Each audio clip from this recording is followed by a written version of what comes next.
அமெரிக்க அதிபர் தேர்தல் போட்டியிலிருந்து ஜனநாயக கட்சி வேட்பாளரும் தற்போதைய அதிபருமான ஜோ பைடன் விலகியுள்ளார். சொந்த கட்சிக்குள் எழுந்த கடும் எதிர்ப்பை தொடர்ந்து தாம் போட்டியிலிருந்து விலகுவதாக அதிகாரப்பூர்வமாக அவர் அறிவித்துள்ளார். அமெரிக்க அதிபர் தேர்தலில் குடியரசுக் கட்சி வேட்பாளராக டொனால்ட் ட்ரம்ப் போட்டியிடுகிறார். ஜனநாயக கட்சி சார்பில் மீண்டும் போட்டியிட விரும்பிய ஜோ பைடன் வேட்பாளர் தேர்வுக்கான மாகாண தேர்தல்களில் வெற்றி பெற்றார். ஆனால் கடந்த ஜூன் 27ஆம் தேதி டொனால்ட் ட்ரம்புடன் நடத்திய நேருக்கு நேர் விவாதத்தில் சரியாக வாதிட முடியாமல் பைடன் தடுமாறியது சலசலப்பை ஏற்படுத்தியது.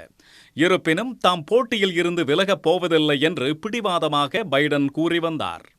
கடந்த 11ஆம் தேதி வாஷிங்டனில் நடைபெற்ற நேட்டோ மாநாட்டில் உக்ரைன் அதிபர் ஜெலன்ஸ்கியை ரஷ்ய அதிபர் புதின் என்று அழைத்தது சர்ச்சைகளின் உச்சமாக அமைந்தது.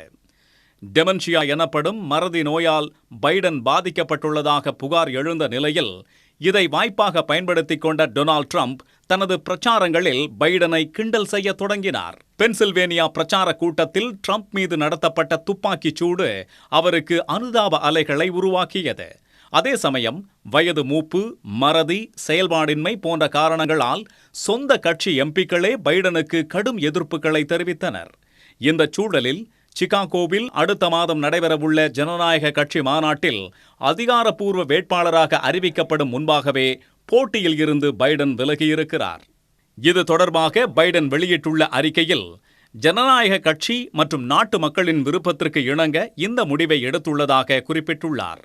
அமெரிக்க மக்களுக்கும் கட்சியினருக்கும் நன்றி தெரிவித்துள்ள பைடன் தம்முடைய முடிவு தொடர்பாக இந்த வாரத்தில் விரிவாக நாட்டு மக்களிடம் உரையாற்ற உள்ளதாகவும் கூறியிருக்கிறார். இதற்கிடையே துணை அதிபரான கமலா ஹாரிஸை வேட்பாளராகவும் அவர் முன்மொழிந்துள்ளார்.